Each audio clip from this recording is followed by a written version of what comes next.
Hello guys, for today's video, may share naman ako sa inyo.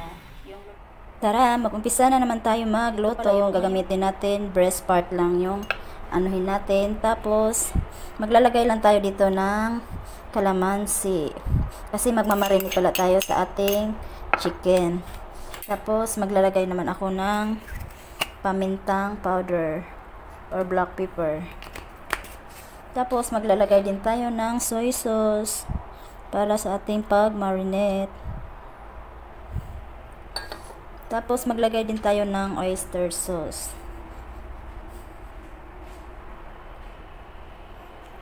Ngayon halo-haloin lang natin guys para mag-absorb yung ating mga ingredients sa chicken natin.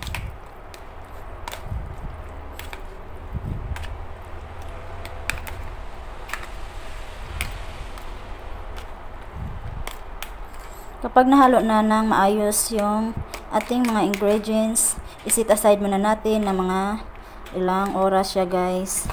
Para talaga manunuot yung lasa sa chicken. Para mas masarap siya. Ayan.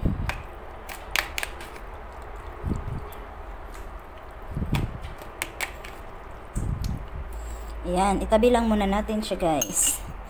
Balikan natin ng ilang oras bago natin siya lulutuin.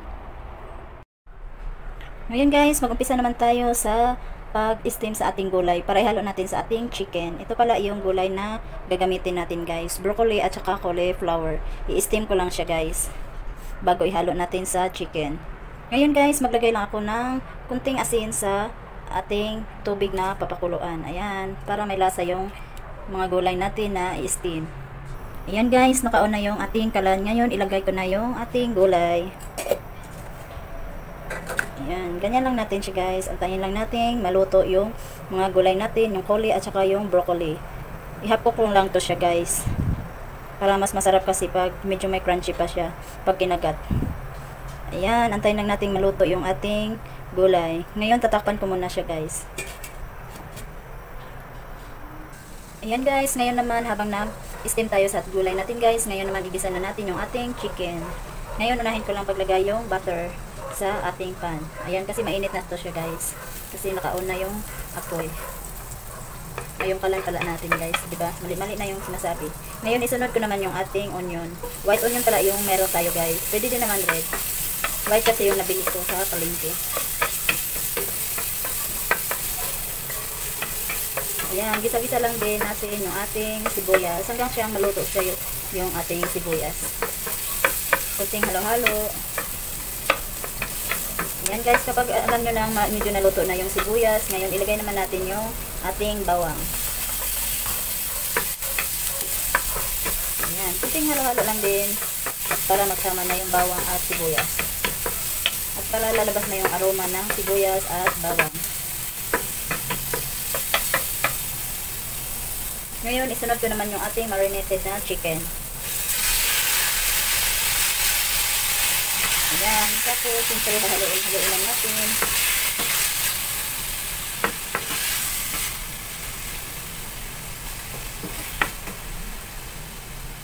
Ngayon guys, mag-add lang pala tayo ng kunting tubig.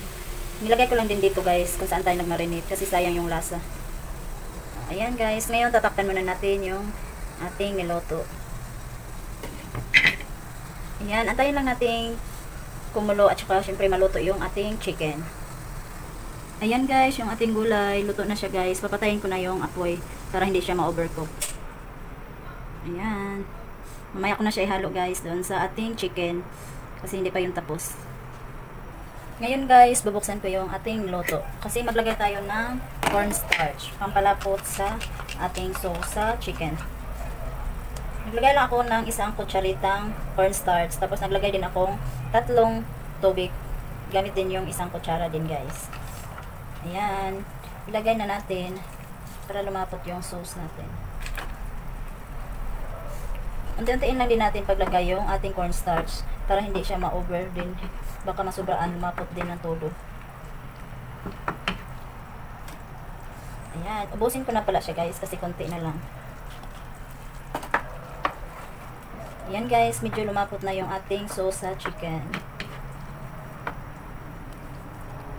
Ayan guys, tapos na yung ating chicken. Ilagay ko na siya sa lagayan guys. Ilipat ko na siya. Ayan na guys, nalipat ko na yung ating chicken with broccoli at cauliflower. Ayan. Sana may natutunan po kayo sa aking video. Thank you for watching. Bye!